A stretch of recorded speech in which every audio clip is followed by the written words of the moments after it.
Parce qu'aujourd'hui, nous avons des nouvelles naissances. Nous avons des filles nouvelles. Nous avons des mamans nouvelles. Nous avons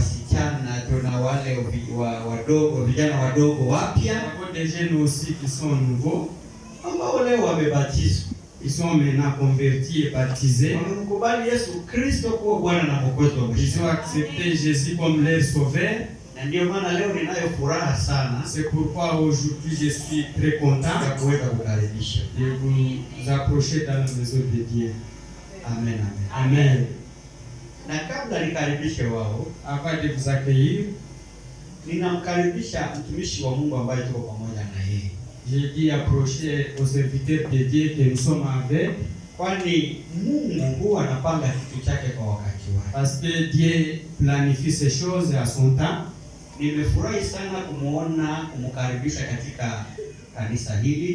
suis très content de voir les serviteurs de Dieu dans cette église. On s'est connus il n'y a pas longtemps. Je lui ai vu comment il se comporte. J'ai vu son cœur. Et j'ai constaté que c'est un serviteur de Dieu. Et Dieu amène souvent les gens ensemble pour qu'ils vivent l'amitié et la fraternité, même être serviteurs ensemble. Alléluia. Amen. Amen. Amen.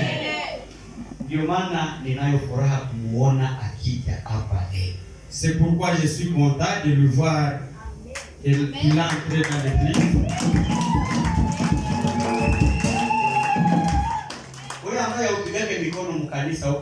Toi qui ne tapes pas les mains dans l'église, vous êtes suspect. Parce qu'un homme digne doit taper les mains.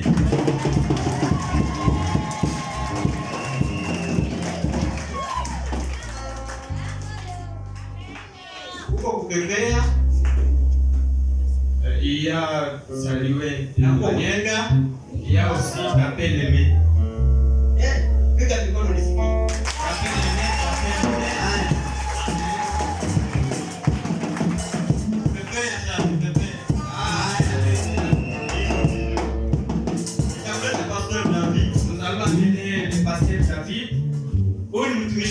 Lui, c'est un serviteur de Dieu. C'est un pasteur. Je l'aime. Je ne peux pas l'appeler pasteur. Je vais l'appeler pasteur. Parce que pasteur, c'est celui qui perd son temps inutilement. Mais un pasteur,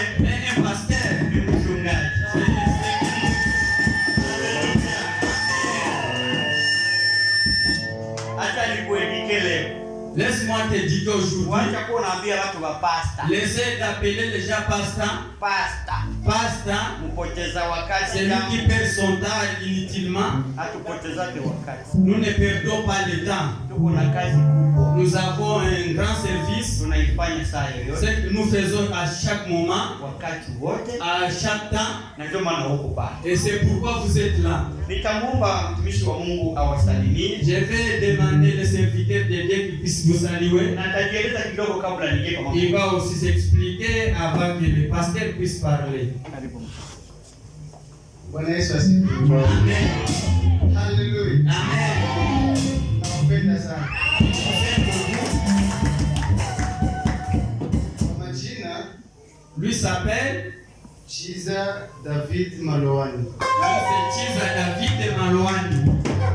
Mimi ni mchungaji wa kanisa la Nouvelle Génération des Églises Pentecôtistes huko Kampala. Lui, c'est un serviteur de Dieu des églises pentecôtistes à Kampala. Na nimeoa, nina mke mzuri sana. Il est marié, il n'est pas célibataire, sa femme est très jolie et très belle. Na nina watoto watatu pia wazuri sana sama mama. Il a aussi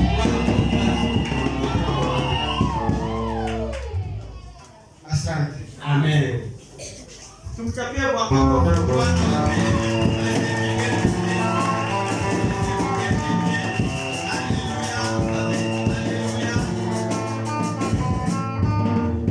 Ok.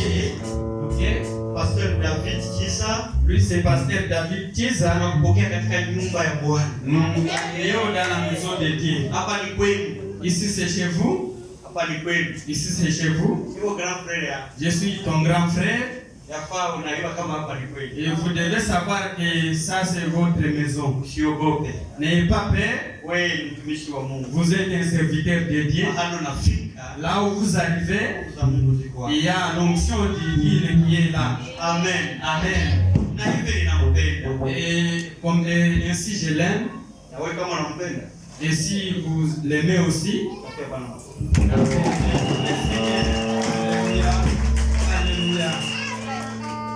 Ikiwa alisema mke wake ni mzuri, s'il a dit que sa femme est très belle, ni mzuri kwa sababu anamtunza. Elle est belle parce qu'elle le soigne. Anamkubalia kufanya huduma. Il accepte qu'il puisse faire les services de Dieu. Na wanajiunga pamoja katika mambo yote ya familia. Ils se réunissent dans les choses de la famille. Kila mara nawaambia, et chaque fois je vous dis, kanisa la mtu linaanzia nyumbani kwake. L'église de quelqu'un commence par sa maison. Na nilishaona mke wake. Et j'ai déjà vu sa femme. Ni mama mzuri. C'est une bonne femme. Kwa sababu tu hakufika. C'est parce qu'elle n'a pas arrivé ici. Mama shujaa nzuri. C'est une femme courageuse, très bonne. Amen, amen. Amen. Amen, amen. Amen. Na yeye pia unampatia heshima zake. Lui aussi nous lui respectons. Atakaporudi pastor, et quand le pasteur va rentrer, atamsalimia. Il va saluer la maman. Atamwambia tulimuombea. Et il va lui dire que nous avons prié avec nous avons prié pour lui. Amen. Amen. Leo tuna mbele ni hubiri hata nipokee wageni wake. Aujourd'hui avant d'enseigner, je vais vous accueillir dans la maison. Nasema hivi. Je dis ceci. Kabla niwapokee, avant de vous approcher, nitawapokea tu kidogo kwa hii mara ya kwanza. Je vais seulement vous accueillir un peu, ce premier temps. Nitawapokea zaidi nikimaliza kufundisha. Je vais vous approcher ou vous accueillir après mon enseignement. Watasimama mahali walipo, walivyobatiza. Les gens vont me faire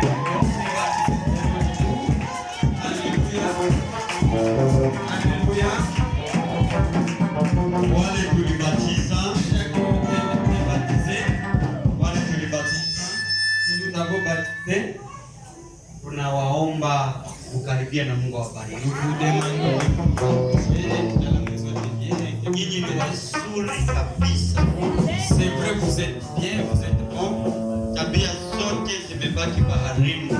Vous avez abandonné toutes les mauvaises choses dans le lac. Kwa hivi nyinyi ni watoto wa Mungu. Et aujourd'hui, maintenant, vous êtes enfants de Dieu. C'est quoi? Mmeokoka. Vous êtes maintenant convertis. Mungu awabariki. Et que Dieu vous bénisse. Na tunawakaribisha katika jina la Yesu. Et nous approchons au nom puissant de Jésus-Christ. Nyinyi ni watoto wa Rema Mission Church. Vous êtes des enfants de l'église Rema Mission Church. Kwa maana mmekufa parce que vous êtes morts na mmefufuka et vous êtes ressuscités pamoja na Bwana. Avec notre Père. Kwa hiyo kanisa lote et maintenant toute l'église wachapie makofi mazuri.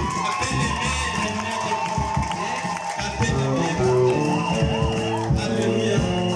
Alléluia. Alléluia. Amen. Yes.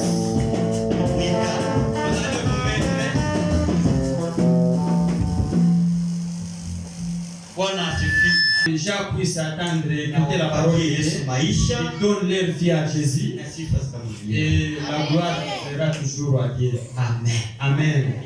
Nimewaona watu walikuwa wamesimama kama wageni. J'ai vu les gens qui étaient debout comme na papa salimie kanisa. Bwana asifiwe. Amen. Jina lako Mungu analijua. Et votre nom Dieu. Sio maana kanisa lilijue. Ce n'est pas important que l'église puisse le connaître. Mais si les ciels le savent, ni baraka. C'est une bénédiction. Na tunawakaribisha katika nyumba ya Mungu. Et nous disons soyez les bienvenus dans la maison de Dieu. Et sentez-vous que ici c'est chez vous. Et quelqu'un ne puisse pas vous déranger. Ili ni kanisa la Mungu. Ça c'est une église de Dieu. Sio la pasteur huyu Janon. Ce n'est pas pour le pasteur Janon. Sio yangu. Ce n'est pas pour le pasteur. Ni ya Mungu. C'est pour Dieu. Mie na wewe, moi avec toi, tunachangia Mungu. Nous sommes en commun notre Dieu. Sina kiburi cha kukuonea wivu. Je ne peux pas kwa sababu Mungu ni mmoja tu. Parce que nous avons un bien. Na ule Mungu ndio tunaabudu. Et celui-là, c'est le Dieu que nous adorons. Kwa hiyo, et maintenant, Wafaransa wanasema, et les Français disent, sentez-vous ujisikie huru. Makofi mazuri kwa hawa. Gloire au Seigneur. Mwikale na Mungu awabariki sana. Que Dieu vous bénisse. Wamama karibu nyinyi wote. Que les mamans soient les bienvenus. Na Mungu awabariki. Et que Dieu vous bénisse. Vijana wavulana nasema karibu. Et les jeunes garçons soient les bienvenus. Mungu awabariki. Et que Dieu vous bénisse. Vijana wasichana. Et les filles, nasema karibu kwenu nyote. Nous disons soyez les bienvenus. Na Mungu awabariki. Et que Dieu vous bénisse. Karibu kwa watoto. Tous les enfants ambao ni wachungaji wa kesho, qui seront des bergers de demain, wa mama kiongozi wa diakone na wa diakonesse, tous les serviteurs de Dieu, wa gouverneur na wa ministre wa kesho, les gouverneurs et les ministres, les chefs de quartier na wa bourgmestre, les chefs de quartier, les bourgmestres. Tunasema karibu kwenu. Nous disons soyez les bienvenus. Enyi watoto, et vous les enfants, na Mungu awabariki. Et que Dieu vous bénisse. Na karibu kwa kanisa lote. Soyez les bienvenus toute l'église. Na Mungu awabariki. Et que Dieu vous bénisse.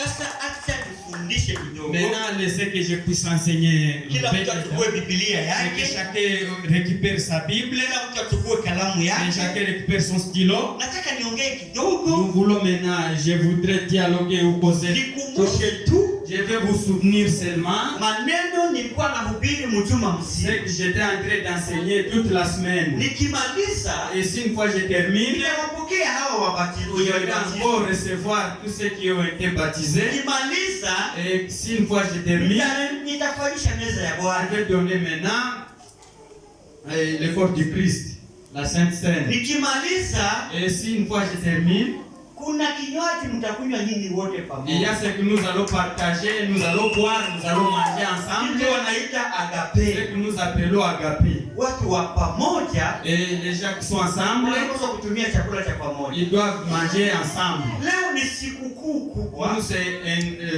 une grande journée ambayo tumewapokea wanamemba wake. Que nous avons reçu de nouvelles à notre église.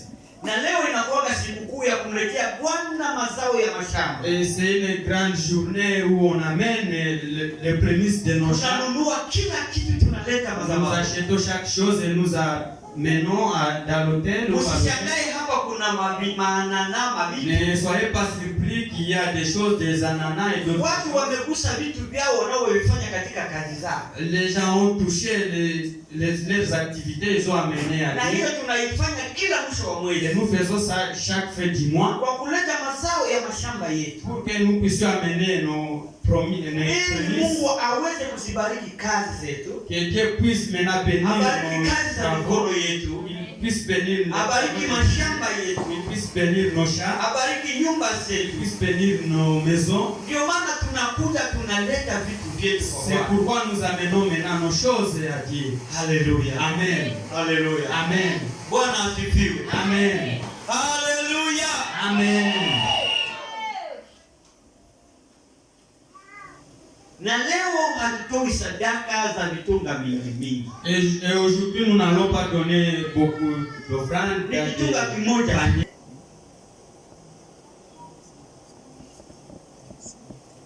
Teme yetu ya pili, notre sous-thème ou notre deuxième thème. Teme yetu yenye inafuata, notre sous-thème était ilikuwa kuhusu namna gani unaweza kutembea na Mungu ambaye wazazi wako labda hawakutembea naye.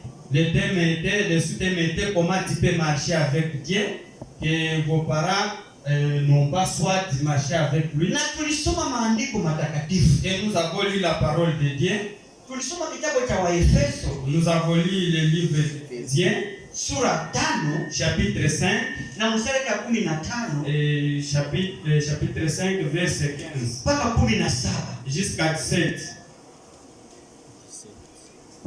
Alléluia. Amen. Tukasoma Yohana, Nous avons lu le livre des Jean, sura 15, chapitre 15, mstari wake wa 7 et verset 7 na wa 8. et 8. Na sote tutasimama tusome zile Et verse. nous allons nous mettre debout pour lire la parole de Dieu.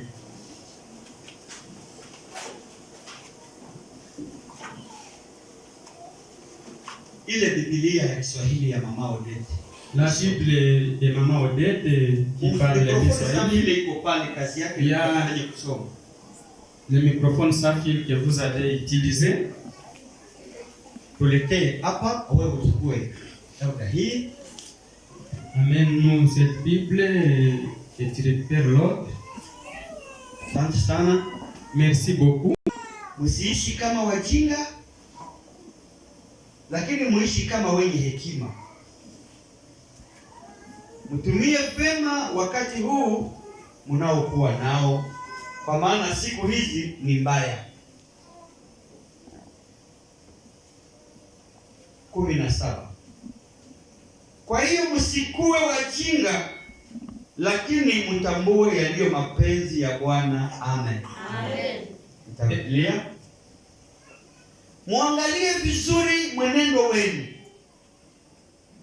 Msiishi kama wajinga, lakini muishi kama wenye hekima. Mtumie vema wakati huu mnaokuwa nao, kwa maana siku hizi ni mbaya. Kwa hiyo msiwe wajinga, lakini muyatambue yaliyo mapenzi ya Bwana. Amen. Amen. Ephésiens chapitre 5, verset 15 jusqu'à 17, nous lisons au nom de Jésus-Christ. Prenez donc garde afin de vous conduire avec circonspection, et non comme des insensés, mais comme des sages. Rachetez les temps, car les jours sont mauvais. C'est pourquoi ne soyez pas inconsidérés, mais comprenez quelle est la volonté du Seigneur. Amen. Amen. Kabla tukae tusome ya mwisho. Tusome ya mwisho kitabu cha Yohana sura 15 na mstari wake wa 7 na wa 8. Tusome katika jina la Yesu. Amen. Kama mkikaa ndani yangu na maneno yangu yanakaa ndani yenu, mtaomba chochote mnachotaka, nanyi mtakipewa. Rudilia. Kama mkikaa ndani yangu na maneno yangu yakikaa ndani yenu, mtaomba chochote mnachotaka, nanyi mtakipewa. Amen. Mstari wa 8. Kama mkizaa matunda mengi, basi Baba yangu anatukuzwa, na hivi mtakuwa kweli wanafunzi wangu. Amen. Amen. Jean chapitre 14, verset 7, nous lisons au nom de Jésus-Christ. Amen. Si vous demeurez à moi et que mes paroles demeurent en vous, ne demandez ce que vous voulez et cela vous sera accordé. Si vous portez beaucoup de fruits, c'est ainsi que mon Père sera glorifié et que vous serez mes disciples. Amen. Amen. Inua mikono yako. Amen. Mwambie Mungu nisaidie Dis à l'Éternel qu'il t'aide katika muda huu wa neno lako. dans ce temps de ta parole, Naomba unijaze neno lako, que tu puisses me remplir ta parole, nielewe que je puisse comprendre. kuingia kwangu humu leo Il kuwe mabadiliko kwa maisha yangu. Naomba neno lako lishuke ndani yangu na lizae matunda ndani yangu.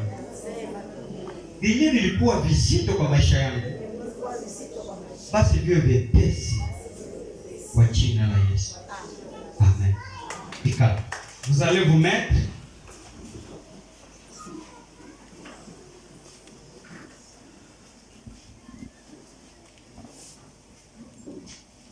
Kuishi nje ya Edeni ni shida. Vivre en dehors d'Éden, c'est un problème.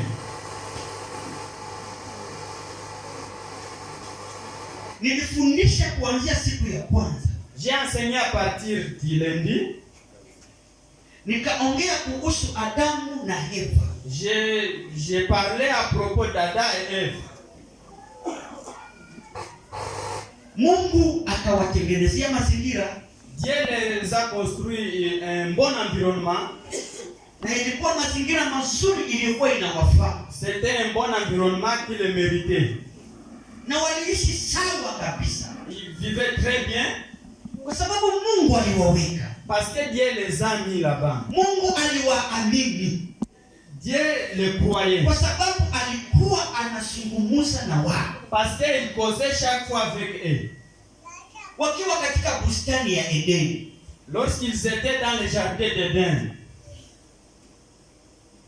Walikuwa na uwepo wa Mungu. Ils avaient l'onction de Dieu. Walijazwa zile nguvu za Mungu. Ils avaient le pouvoir de Dieu. Kwa sababu kila magharibi, parce que chaque soir, Mungu alishuka. Dieu descendait. Na alikaa na wao. Il se mettait avec eux. Aliongea na wao. Il causait avec eux. Aliishi na wao. Il vivait avec eux. Kwa sababu ni watoto wao. Parce qu'ils étaient ses enfants.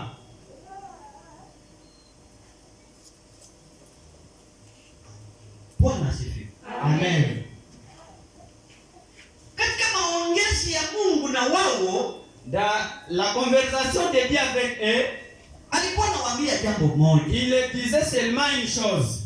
Kama lile baba yako anakuambia. Comme ce que ton père te dit souvent. Wala mama yako. Ou ta maman. Wala wale wanaokukomalia. Ou ceux qui ont mati quelque chose. Alikuwa anaambia watoto wao. Il le disait mes enfants. Vitu vyote mnaweza kula. Toutes choses vous pouvez manger. Vitu vyote. Toutes choses vous pouvez manger. Mnaweza kula. Vous pouvez manger. Lakini ile mti ya katikati ya shamba, mais cet arbre du milieu du champ, hamsikule. Vous ne devez pas manger. Ninaomba watu wanifuate. Je demande que les gens me suivent. Protokoli katika ni kuangalia mtu mwenye hafuate unamgusa. Que le protocole puisse vérifier et voir celui qui ne voit pas. Kuna watu wanakuja na mapepo wanasinzilia mkanisa. Il y a des gens qui viennent avec des démons et ils somnolent dans l'église. Na unajua nikiwa hapa ninaangalia kila mtu. Et tu sais, si je suis ici, je regarde tout le monde. Nione comportement vile yako nakula. Je regarde comment il se manifeste en mtu akianza kula na nalala. Parce que si quelqu'un commence à manger en dormant, hawezi kuwa na vitamini.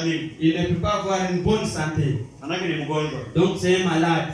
Sasa tunaomba watu wote kuniangalia. Je demande que toute personne puisse me regarder. Na watu waikale kwa viti vizuri. Puisse prendre de bonnes positions. Wafuate. Qu'ils puissent suivre. Alléluia. Amen. Aliwaambia msikule mti wa katikati ya shamba. Il les a dit de ne pas manger l'arbre du milieu. Ukikula, et une fois vous mangez, vous allez mourir.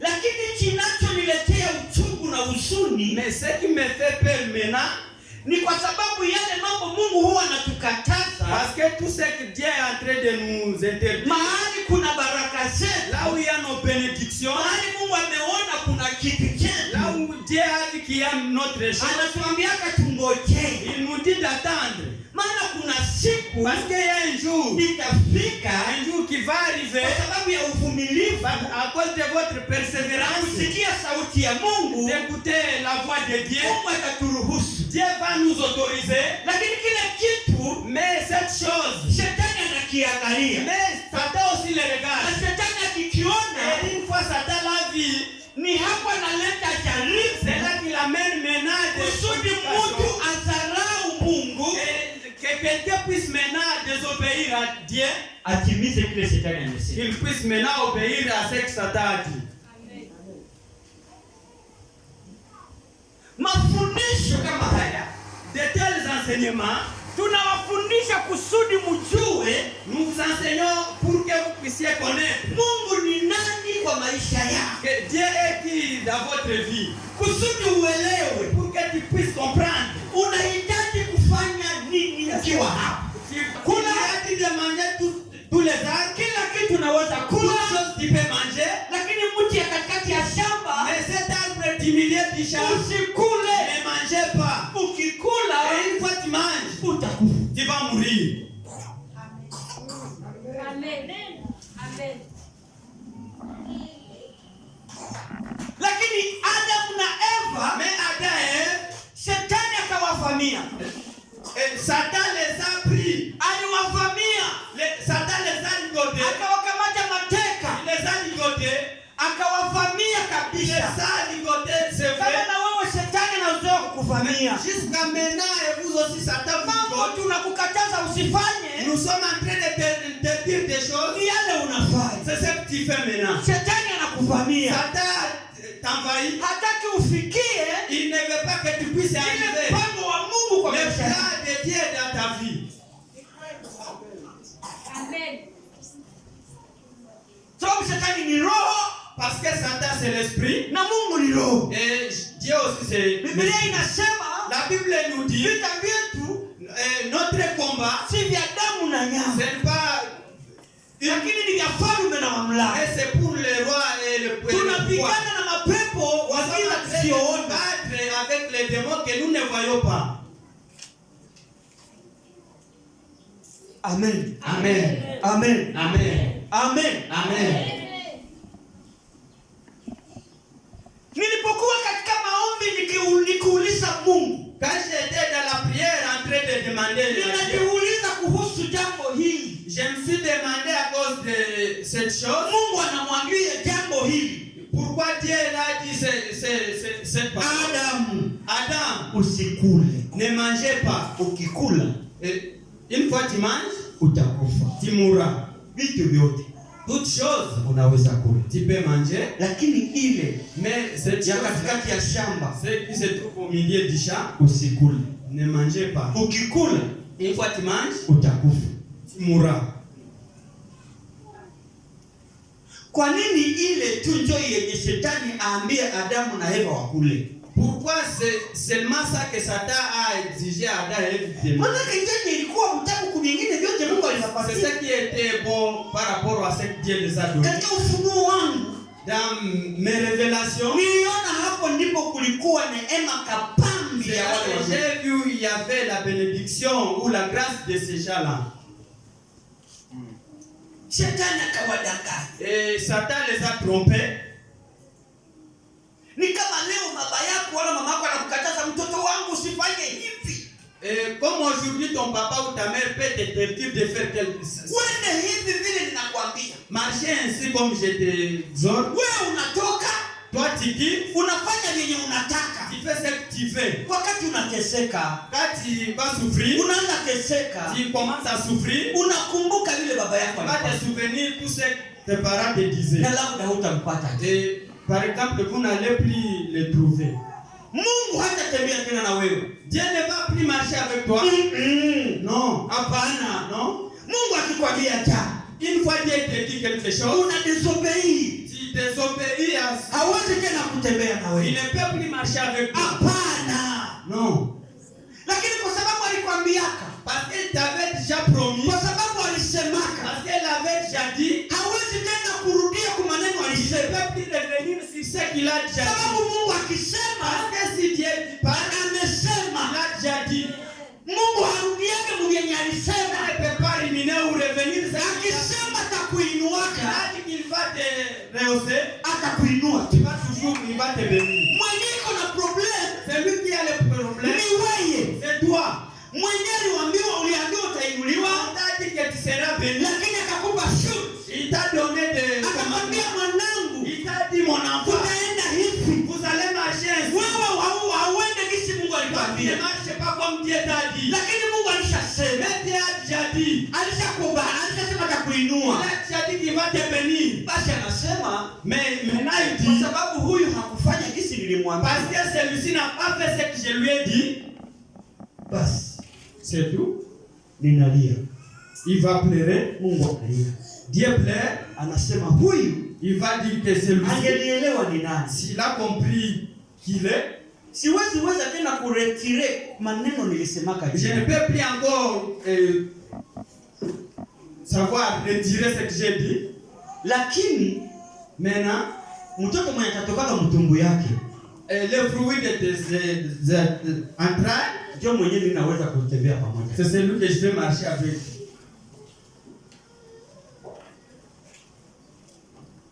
Haleluya. Amen. Mnanifuata vizuri? Amen. Tumpe Bwana utukufu. Amen. Ukikula tunda utakufa. Une fois tu manges le fruit, tu mourras. Ninajiuliza ni kifo cha namna gani? Je me demande maintenant quel type de mort. Kifo cha namna gani hiki? Quel type de mort? Mbona Adamu alikula tunda na kaishi miaka 100? Adam a mangé du fruit, il a vécu 900 ans. Miaka ya kuvuka hii. Il a vécu tant d'années. Mais Mungu alimwambia akikula atakufa. Mais Dieu lui avait promis une fois il mange, il mourra. Katika hali ya kimwili, Mais dans le chair, mambo hayaeleweki. ces choses ne se comprennent Mungu pas. anamwambia ukikula utafanya nini? Utakufa. Dieu lui a dit une fois tu manges, tu mourras. Kanisa, Église, unanifuata? vous me suivez? Mko hapa? Vous êtes là? Mko hapa? Vous êtes là? Mimi sione kama mko hapa. Moi je ne vois pas que vous êtes là. Mko hapa? Vous êtes là. Nilijiuliza ni kifo cha namna gani? Si demandez c'est quel type de mort. Ninaomba unifuate Je vizuri. demande que tu puisses me suivre. Usipige tu mikono. Ne tapez pas seulement. Unifuate tu bien. Suivez-moi seulement. Na uandike ukiweza kuandika. Écrivez si vous serez capable. Mungu anataka kusema na wewe. Parce que Dieu veut parler avec toi. Nilipokuwa nikimwomba Mungu, Quand j'étais en train de prier Dieu, nilisema na Mungu. j'ai prié avec lui. Nikamwambia Mungu, Je lui ai dit Dieu. ni kweli nimwambie Adam C'est vrai vous avez dit à Adam. ya kwamba akikula Et une fois il mange. tunda Et ses fruits kufa watakufa. va mourir. Haleluya. Amen. Lakini wale watu hawakukufa. Mais ces gens-là n'étaient pas morts. Waliishi. Ils ont été, Waliishi. ils étaient en vie. Na waliishi katika hali yao ya maisha tu. Ils ont vu dans leur vie.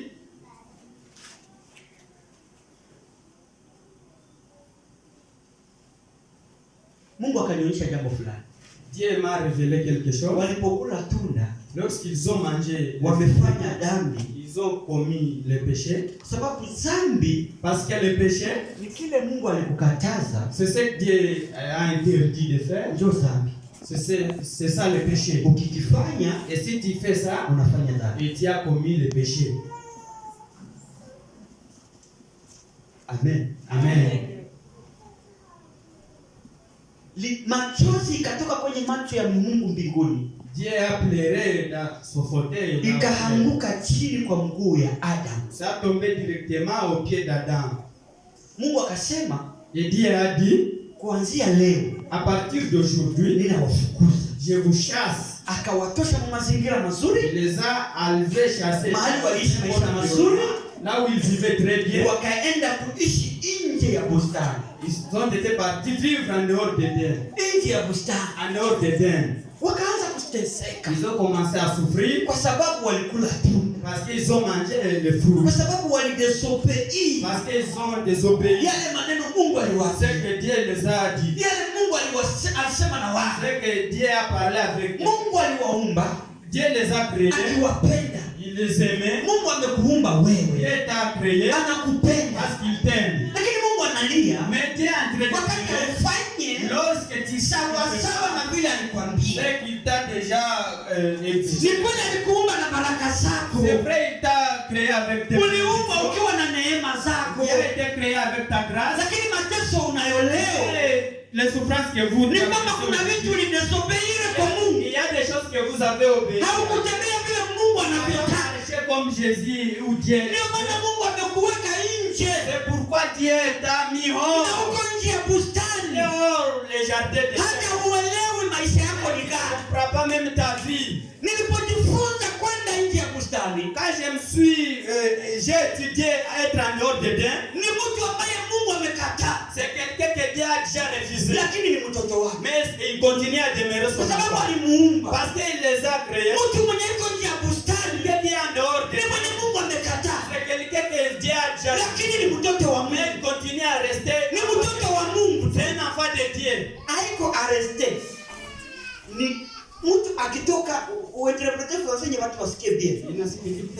Mtu akitoka nje ya mapenzi ya Mungu, Mais si quelqu'un quitte ou se trouve en dehors de la volonté de Dieu, huyu Mungu amemkataa, Dieu l'a refusé. lakini Mais ni mtoto wa Mungu. il est toujours son enfant. Amen. asifiwe. Amen. Haleluya. Amen. Mtu akiwa nje ya mapenzi ya Mungu, Si quelqu'un est en dehors de la volonté de Dieu, mtu akiwa anafanya vituko il fait ses affaires à ya l'intérieur, mapenzi ya Mungu, en dehors de la volonté de Dieu, huyo amekataliwa na Mungu. celui-là est refusé par Dieu. Anaweza kataliwa na Mungu. Il peut être refusé par Dieu. Ni kama vile wazazi yako Comme tes parents, walikataliwa na Mungu.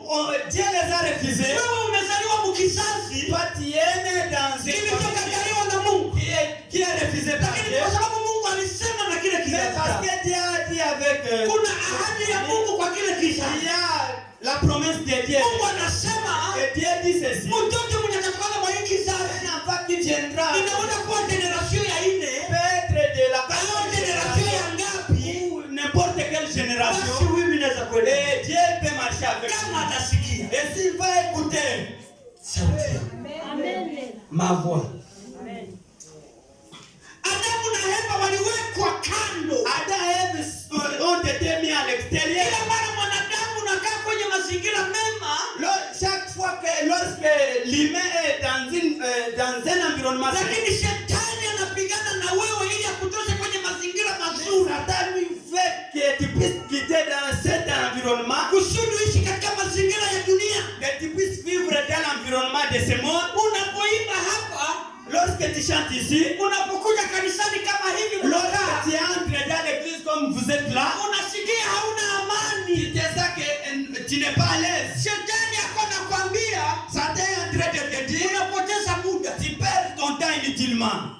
na Mungu mbingu analia. Et Dieu est là où il est là. Huyu mtoto wala huyu mwanamke, Cet enfant ou cette huyu maman, baba c'est papa, wangelijua s'il savait mpango wangu mon plan juu ya maisha yao, sur leur vie, wangelitulia kanisani. il devrait être posé dans l'église. Nilipokuwa nikimuuliza Mungu, sasa kifo cha namna gani uliambiaka Adamu? Quand j'étais en train de demander à Dieu quel type maintenant de mort que tu disais à Abraham, Mungu akaniambia et Dieu m'a dit, kuna vifo aina tatu. il y a 3 types de morts. Adamu alifanya dhambi na wakamwambia atakufa, Adam a commis le péché, on lui a promis qu'il va mourir. lakini akaishi miaka 100 na kitu. Mais il a continué à vivre 90 et plus. 900 et plus. Mungu akaniambia kifo cha kwanza, Et Dieu m'a dit, le premier décès, ukipenda unaweza kuandika, et si tu veux, tu peux écrire, kifo cha kwanza le premier décès, ni kutoka uwepo ya Mungu inakutoka. et l'onction de Dieu va te quitter.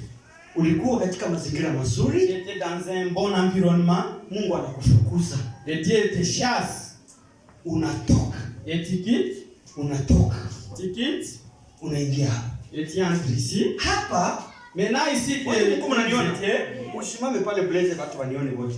Hapa là où vous étiez, uko mu mapenzi ya Mungu. tu es dans la volonté de Sasa Dieu. uwepo wa Mungu Maintenant, l'onction de Dieu, unashuka, ça descend, unakuingia, ça t'entre, unaongea na Mungu, et tu dialogues avec Dieu, wewe na mke wako, toi avec ta femme, wewe na watoto wako, toi avec tes enfants. Mungu ndani ya mazingira ya Mungu. Vous êtes dans l'environnement de Dieu, Mungu anawaona, et Dieu vous regarde, anawaangalia, et il vous regarde, anasema et il va dire, nitawaonyesha njia. je vais vous montrer le chemin. Mungu anazungumza na nyinyi. Dieu cause avec vous, Mlitaka chakula, vous avez besoin de la nourriture, anaweza kuwapatia. il peut vous le donner, Kwa sababu nyinyi parce que vous muko kwenye mazingira mazuri na Mungu. êtes dans un bon Uwepo wa environnement Mungu avec Dieu. uko pamoja Vous naye. êtes dans l'onction de Dieu, Mungu akaniambia, et Dieu lui a dit ceci. kama mimi nikifukuza mtu Mais une fois moi je chasse quelqu'un, ambaye amefanya dhambi, quelqu'un qui a commis du péché, huyu celui-ci, si rafiki yangu il tena. n'est plus mon ami. Uwepo wa Mungu L'onction de Dieu, unamuondoka. ça va lui quitter. Sasa kifo cha Adamu, Maintenant, le décès d'Adam, kifo cha Adamu la mort d'Adam, ni kusema uwepo wa Mungu, ça signifiait que uwepo wa Mungu l'onction de Dieu, ulimuondoka ça lui a quitté. mpaka mfukuza. On lui a chassé. Magharibi alikuwa anaongea na Mungu, Le soir, il causait avec Dieu. lakini siku ile alifanya dhambi. Mais le jour là il a commis. Hakuongea na Mungu tena. Il ne causait plus avec Dieu. Mungu akaenda. Et Dieu est parti. Ile uwepo ikaisha. Et donc Adamu akaishi nje ya bustani. Adam vivait maintenant en dehors de l'église. Na hakusikia hata ndoto. Il n'écoutait même dire. Hakuona hata hiyo mpepeo. Hakuona hata chochote. Il n'a rien pris. Mungu akaniambia, et Dieu m'a dit, kifo cha kwanza, le premier décès, ni kutoka kwenye uwepo wa Mungu. c'était dans l'onction de Dieu. Ndio maana kwa watu wengi. C'est pourquoi il y a tant de gens. Mungu mnatembea. Ils sont en train de marcher. Mungu mnatembea. Ils marchent. Francine ni nini? Ni nini? Tafuta kitu ikale kule. Naomba uikale fasi moja. Shetani asikutumie katika kanisa. Unajua ni neno ngumu hii. Kuna watu wako kanisani wamefungwa. C'est une parole difficile. Na mapepo za kijamaa. Il y a les gens qui sont. Hapa nikihubiri, Une fois je prêche, kuna shetani anatumia. il y a Shetani. Na ule mwenye unaenda huko na mdongonezea. Et celui qui tient. Kuna neno lake nikilisema